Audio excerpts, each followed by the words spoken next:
आज 23 जुलै 2020 आंदोलनाचा तिसरा दिवस. प्रकृती खालावली. वित्त विभागास निधी वितरणास बिंदू नामावली अडचण.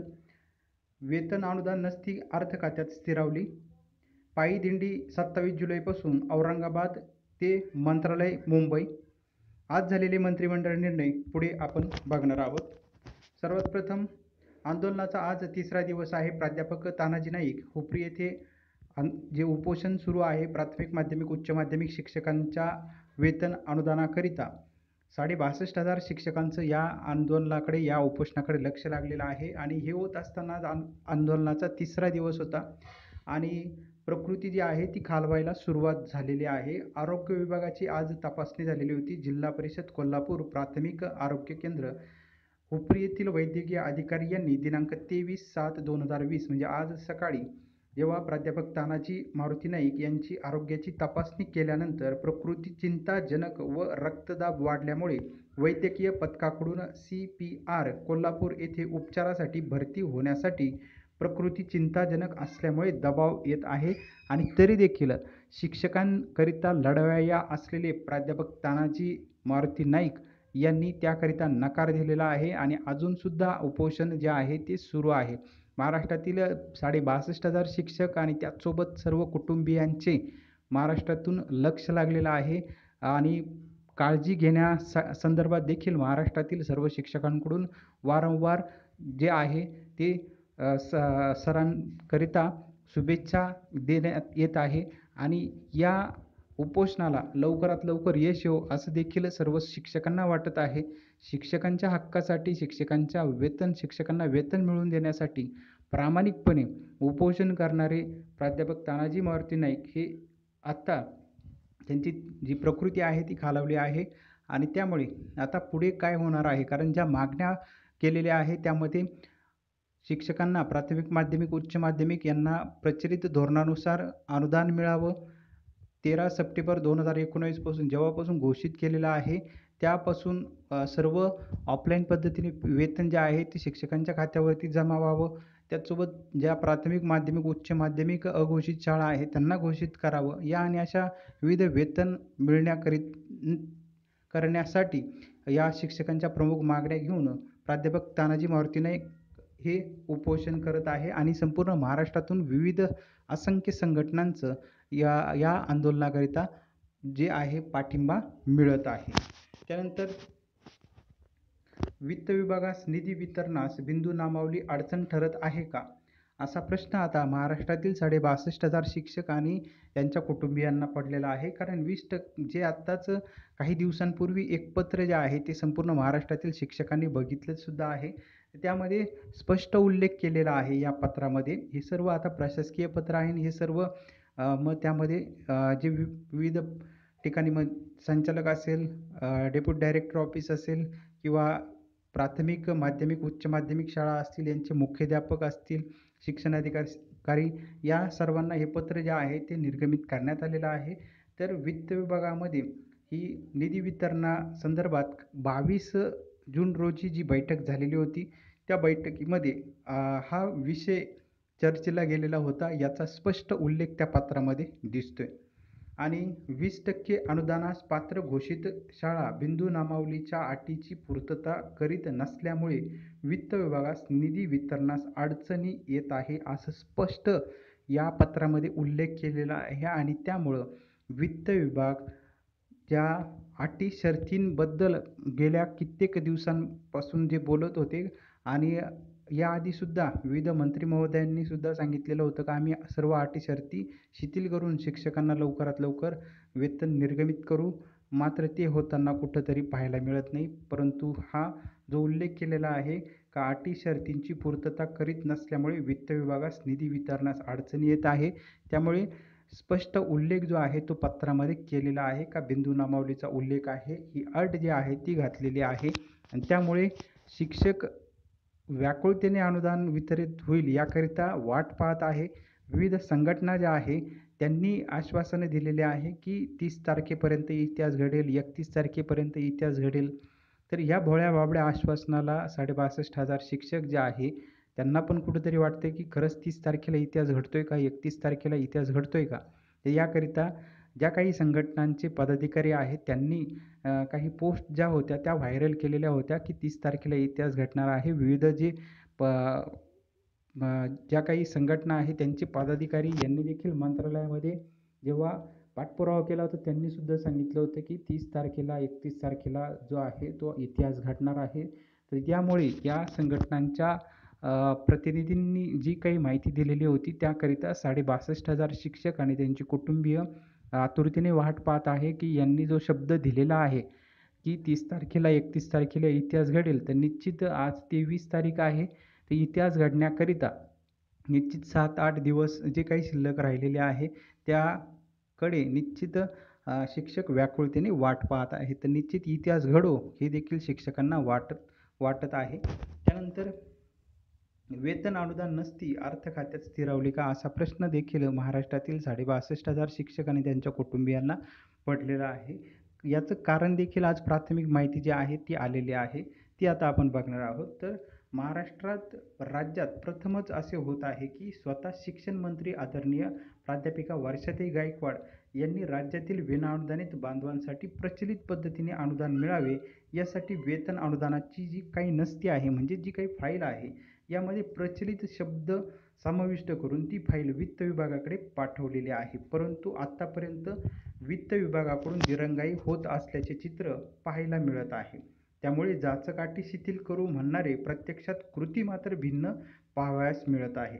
त्यामुळे वेतन अनुदान वितरण प्रक्रियेचे चित्र जे आहे ते बिंदू नामावलीची अटी शर्थी नंतरच स्पष्ट होणार का, हा प्रश्न महाराष्ट्रातील 62,500 शिक्षक व त्यांच्या कुटुंबियांना आता पडलेला आहे. आणि आपण बघितलं की काही दिवसांपूर्वी ज्या विविध शिक्षक संघटना ज्या आहेत त्यांचे पदाधिकाऱ्यांनी देखील सांगितलेलं होतं की अत्यंत आत्मविश्वासाने सांगितलं होतं की 30 तारखेला इतिहास घडणार आहे. काहींनी सांगितलं होतं 31 तारखेला इतिहास घडणार आहे. तर इतिहास घडण्याकरिता निश्चितच 23 तारीख आहे. तर 7 ते 8 दिवस शिक्षकांना वाटते की 7 ते 8 दिवसात इतिहास ज्या पद्धतीने काही शिक्षक संघटनेच्या पदाधिकाऱ्यांनी सांगितलं आहे की या 31 तारखेला इतिहास घडेल, तर या संपूर्ण महाराष्ट्रातील प्राथमिक, माध्यमिक, उच्च माध्यमिक शिक्षकांचा आता या संघटनेचे ज्या पदाधिकाऱ्यांनी सांगितलेलं होतं की 30-31ला इतिहास घडेल, तर तो निश्चित घडावा असं सर्व महाराष्ट्रातील आता शिक्षकांना वाटत आहे. निश्चित या 7 ते 8 दिवस शिक्षक जे आहे ते व्याकुळतेने वाट पाहत आहे की इतिहास नक्की घडेल असं कुठंतरी संपूर्ण शिक्षकांना वाटतं आहे. विश्वास आहे संघटनेच्या पदाधिकाऱ्यांवरती, ज्यांनी मंत्रालयात पाठपुरावा केलेला होता. तर निश्चित इतिहास घडेल आणि इतिहास घडावा असं देखील शिक्षकांना वाटतंय, कारण खात्यावरती शिक्षकांच्या पगार जमा व्हावा ही फक्त त्यामागे इच्छा आहे. त्यानंतर नवयुग क्रांती शिक्षक संघटना महाराष्ट्र राज्य आयोजित पायी दिंडी औरंगाबाद ते मंत्रालय मुंबई, मुख्यमंत्री निवास, राज्यपाल निवास, मुख्यमंत्री निवास या ठिकाणी सांगता होणार आहे. पायी दिंडीला 27 जुलैपासून परवानगी मिळालेली आहे. पायी दिंडी 27 जुलै 2020 क्रांती चौक औरंगाबाद येथून सकाळी 11 वाजता निघणार आहे. ज्यांना या दिंडीमध्ये सहभागी व्हायचे त्यांनी संघटनेच्या पदाधिकाऱ्यांना संपर्क करून नाव आणि ठिकाण हे द्यायचं आहे. त्यानंतर आज जी काही मंत्रिमंडळ बैठक झालेली होती त्यामध्ये संपूर्ण महाराष्ट्रातील शिक्षकांचं लक्ष लागलेलं होतं, कारण काही दिवसांपूर्वीच विविध जे काही शिक्षक आमदार, पदवीधर आमदार होते यांनी एक प्रसिद्धी पत्रक जाहीर केलेलं होतं. काही पोस्ट ज्या होत्या त्या प्रसिद्ध केलेल्या होत्या विविध शिक्षक संघटनेच्या पदाधिकाऱ्यांमार्फत की येत्या मंत्रिमंडळ बैठकीत शिक्षकांचा वेतन अनुदानाचा प्रश्न जो आहे तो मार्गी लागणार याकरिता विविध जे काही मंत्री महोदय आहे यांनी शब्द दिलेले आहे. परंतु हा खरंच या मंत्रिमंडळ बैठकीमध्ये तो निर्णय झाला आहे का, हे आता आपण बघणार आहोत. एक एक निर्णय आज आपण बघणार आहोत आणि त्या निर्णयामध्ये जो काही शब्द दिलेला होता येणाऱ्या मंत्रिमंडळ बैठकीत हा वेतन अनुदान वितरणाचा निर्णय होणार आहे, तर तो झाला आहे का याकडे आता आपण बघूयात. तर पहिला जो आज निर्णय झालेला होता त्यामध्ये प्रामुख्याने राज्यात CCI व राज्य कापूस पणन महासंघाचे कोविड-19च्या प्रादुर्भावामुळे पूर्वी अनुक्रमे 91.90 व 54.03 लाख क्विंटल कापूस खरेदी अशा प्रकारे एकूण 145.93 क्विंटल कापूस खरेदी केली. कोविड-19च्या प्रादुर्भावामुळे कापसाचे बाजारातील दर हमीपेक्षा कमी असल्यामुळे शेतकऱ्यांचा कल शासकीय खरेदी केंद्रांवर विकण्याचा होता. त्यामुळे शासकीय खरेदी नियोजन करून कोविड-19च्या काळात CCI व कापूस पणन महासंघाचे आजपर्यंत अनुक्रमे 35.70 व 36.75 लाख याप्रमाणे 72.45 लाख क्विंटल कापूस खरेदी केला आहे. राज्यातील शासकीय व खाजगी अशी एकूण खरेदी 418.8 लाख क्विंटल झाली असून वास्तविक पाहता 410 लाख क्विंटल कापूस खरेदी अपेक्षित होती. एकूण 8,64,072 शेतकऱ्यांकडून कापूस खरेदी करण्यात आला. दुसरा जो आज मंत्रिमंडळ निर्णय झालेला आहे त्यामध्ये काही दिवसांपूर्वी जे निसर्ग वादळ जे झालेलं होतं, चक्रीवादळ, त्यामुळे जे नुकसान झालेलं होतं त्या संबंधी जे काही शेतकरी होते त्यांच्याकरिता हा निर्णय महत्त्वाचा आहे. सुपारी व नारळाच्या झाडांना विशेष बाब म्हणून वाढीव दराने प्रति झाड मदत. निसर्ग चक्रीवादळामुळे पूर्णतः नष्ट झालेल्या सुपारी व नारळाच्या झाडांना विशेष बाब म्हणून प्रति झाडाप्रमाणे वाढीव दराने मदत देण्याचा निर्णय आज झालेल्या मंत्रिमंडळ बैठकीत घेण्यात आला. निसर्ग चक्रीवादळामुळे रायगड व रत्नागिरी जिल्ह्यात नुकसान झालेल्या बहुवार्षिक पिकांपैकी सुपारी व नारळाच्या झाडांना प्रति हेक्टरी 50,000 रुपये या दराने मदत देण्याऐवजी पूर्णतः नष्ट झालेल्या सुपारी व नारळाच्या झाडांना प्रति झाड प्रमाणे खालील दराने मदत देण्याचा निर्णय मंत्रिमंडळ बैठकीत घेण्यात आला आहे. तर सुपारी ₹50 संपूर्ण नष्ट झालेली प्रति झाडासाठी 50 रुपये दिलेले सुपारीच्या एका झाडासाठी आणि नारळ ₹250 संपूर्ण नष्ट झालेल्या प्रति झाडासाठी, म्हणजे ₹250 फक्त देण्यात आलेले आहे तर एका झाडासाठी. वरील दराने मदत देण्यासाठी होणारा संपूर्ण खर्च राज्य शासनाच्या निधीमधून करण्यास देखील मंत्रिमंडळाने मान्यता दिली. त्यानंतर पुढचा जो शासन निर्णय झालेला आहे तो आहे सहकारी संस्था अधिनियमात सुधारणा करण्यास मान्यता. लेखापरीक्षण वार्षिक सर्वसाधारण सभेचा कालावधी वाढवण्याबाबत महाराष्ट्र सहकारी संस्था अधिनियम 1960 मधील विविध कलमात सुधारणा करण्याचा निर्णय आज झालेल्या मंत्रिमंडळ बैठकीत घेण्यात आला. यानुसार कोरोनाच्या पार्श्वभूमीवर वार्षिक सर्वसाधारण सभेच्या कालावधीस आणि लेखी परीक्षणास मुदतवाढ देण्याची सुधारणा करण्यात येईल. महाराष्ट्र सहकारी संस्था अधिनियम 1960 मधील कलम 27 मधील तरतुदीनुसार संस्थेच्या क्रियाशील सभासदांनाच संस्थेच्या निवडणुकीमध्ये मतदान करता येते. संस्थेचा क्रियाशील सभासद होण्यासाठी काही किमान सेवा घेणं व 5 वर्षातून किमान एकदा वार्षिक सर्वसाधारण सभेस उपस्थित राहणं अपेक्षित आहे. मात्र कोरोना महामारीच्या प्रकोपामुळे कलम 75 मधील तरतुदीनुसार राज्यातील सहकारी संस्थांच्या वार्षिक सर्वसाधारण सभा 30/9/2020 पर्यंत घेणे शक्य नसल्याने संस्थांमधील सभासद अक्रियाशील होऊन भविष्यात संस्थेच्या होणाऱ्या निवडणुकीत ते मतदार यादीतून वगळले जाऊन मतदानापासून वंचित राहू शकतात. हे टाळण्यासाठी कलम 27 मध्ये सुधारणा करण्यास व सर्वसाधारण सभा घेण्याचा कालावधी वाढवण्यासाठी कलम 75 मध्ये अशी सभा घेण्यासाठी दिनांक 31/3/2021 पर्यंत मुदतवाढ देण्याबाबत सुधारणा करण्यास मान्यता देण्यात आली आहे. तसेच कलम 81 मधील तरतुदीनुसार प्रत्येक संस्थेला वित्तीय वर्ष समाप्त झाल्यापासून 4 महिन्यांच्या कालावधीत आपले लेखापरीक्षण करून घेणे आवश्यक आहे.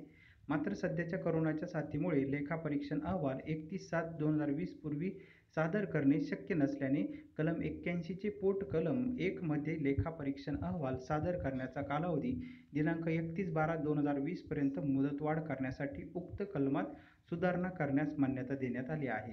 कोविड-19 या साथरोगामुळे 250 पेक्षा कमी सदस्य संख्या असलेल्या सहकारी गृहनिर्माण संस्थांच्या निवडणुका पुढे ढकलण्यात आल्या आहेत. त्यामुळे ज्या गृहनिर्माण संस्थांची 5 वर्षाची मुदत संपली असेल अशा संस्थांवरील समिती सदस्य नवीन समिती अस्तित्वात येईपर्यंत नियमितपणे सदस्य म्हणून कायम राहण्यासाठी कलम 104(ब) चे पोट कलम 19(3) मध्ये तरतूद करण्यास मान्यता देण्यात आली. त्यानंतर आज पुढचा जो शासन निर्णय मंत्रिमंडळ बैठकीत घेण्यात आलेला होता, मंत्रिमंडळ बैठकीची आज चर्चा करण्यात आलेली होती. तर त्यामध्ये प्रामुख्याने नांदेड महापौर व उपमहापौर पदाच्या निवडणुका 3 महिने पुढे ढकलणार. नांदेड महानगरपालिकेच्या विद्यमान महापौर व उपमहापौर पदाच्या निवडणुकांसाठी पुढील 3 महिन्यांकरिता पुढे ढकलण्यास व या दोन्ही पदांना मुदतवाढ देण्यासंदर्भात अध्यादेश सुधारणा करण्याचा आज झालेल्या मंत्रिमंडळ बैठकीत मान्यता देण्यात आली. नांदेड महानगरपालिकेच्या विद्यमान महापौर व उपमहापौर पदाचा प्रचलित 2.5 वर्षाचा पदावधी दिनांक 1 मे 2020 मध्ये संपुष्टात येत असल्याने या कोरोना विषाणूमुळे उद्भवलेल्या आरोग्यविषयक आपत्कालीन परिस्थितीमुळे तेथे निवडणुका घेणे शक्य नसल्याने महापौर उपमहापौर यांच्या निवडणुका कोविड-19च्या संक्रमणामुळे 3 महिने पुढे ढकलणे व विद्यमान महापौर उपमहापौर यांना मुदतवाढ देणे यासाठी अध्यादेश जारी करण्यात आला होता. हा अध्यादेश 27/4/2020 पासून अंमलात आला असून 3 महिन्याच्या कालावधीकरिता म्हणजेच 27/7/2020 पर्यंत सदर मुदतवाढ लागू आहे. उपरोक्त अध्यादेशाद्वारे दिलेली मुदतवाढ 27 जुलै 2020 रोजी संपत असल्याने तसेच अद्यापही राज्यामध्ये कोरोना विषाणू संक्रमणाचा प्रादुर्भाव कायम असल्याने महापौर निवडणुका घेणं अडचणीचं असल्याने सदर अध्यादेशाद्वारे दिलेली मुदतवाढ पुढील 3 महिन्यांसाठी वाढविण्यास्तव अध्यादेशात सुधारणा करण्याच्या प्रस्तावास आज मान्यता देण्यात आली. तर या पद्धतीने आज संपूर्ण मंत्रिमंडळ बैठकीमध्ये हे विषय घेतलेले होते आणि काही दिवसांपूर्वी जे शिक्षकांना विविध पोस्टमार्फत शिक्षक संघटनेच्या पदाधिकाऱ्यांमार्फत जी काही माहिती आलेली होती की येणाऱ्या मंत्रिमंडळ बैठकीमध्ये जो विषय आहे वेतन अनुदान वितरणाचा तो निश्चित असेल. आता तो तर आज काही या मंत्रिमंडळ बैठकीमध्ये तर नव्हता. मग येणारी जर काही पुढची मंत्रिमंडळ जर बैठक असेल तर त्यामध्ये असेल असं परत 62,500 शिक्षक व त्यांच्या कुटुंबियांना हे वाटत आहे. निश्चित येणाऱ्या मंत्रिमंडळ बैठकीमध्ये हा निर्णय होणार का पुन्हा मंत्रिमंडळ बैठकीत पुढच्या मंत्रिमंडळ बैठकीत असं ज्या पद्धतीने सांगितलं जातं की उद्या होईल परवा होईल तर त्याच पद्धतीने हा मंत्रिमंडळ बैठकीमध्ये वेतन अनुदान वितरणाचा शासन निर्णय केव्हा होईल हा मात्र अजूनही प्रश्न जो आहे तो अनुत्तरित आहे. परंतु पदाधिकाऱ्यांकडून सांगण्यात आलेला आहे 30 आणि 31 तारखेपर्यंत इतिहास घडेल. तो घडावा असं 100% शिक्षकांना वाटत आहे. तर आता 30 तारखेपर्यंत संपूर्ण 30 आणि 31 तारखेपर्यंत कारण काही संघटनेच्या पदाधिकाऱ्यांनी 30 तारीख सांगितलेली आहे. काही विविध शिक्षक संघटनेचे पदाधिकारी किंवा जे मंत्रालयामध्ये पाठपुरावा करण्यासाठी गेलेले होते त्यांनी 31 तारीख दिलेली आहे. तर काही 30 तारीख आणि 31 तारीख या ज्या 2 तारखेला निश्चित इतिहास घडावा असं कुठंतरी शिक्षकांना वाटत आहे. तर तो इतिहास घडणार का या प्रश्नाचं उत्तर 30 तारखेला आणि 31 तारखेला निश्चित 31 तारखेपर्यंत म्हणजे 30 तारखेपर्यंत आणि 31 तारखेपर्यंत निश्चित उत्तर जे आहे ते मिळेल. 31 तारखेनंतर 100% उत्तर ह्या संपूर्ण महाराष्ट्रातील शिक्षकांना मिळालेलं असेल. तर 7 ते 8 दिवस निश्चित शिक्षक जे आहे ते वाट बघणार आहे की हा इतिहास जो आहे तो घडतोय का खरंच.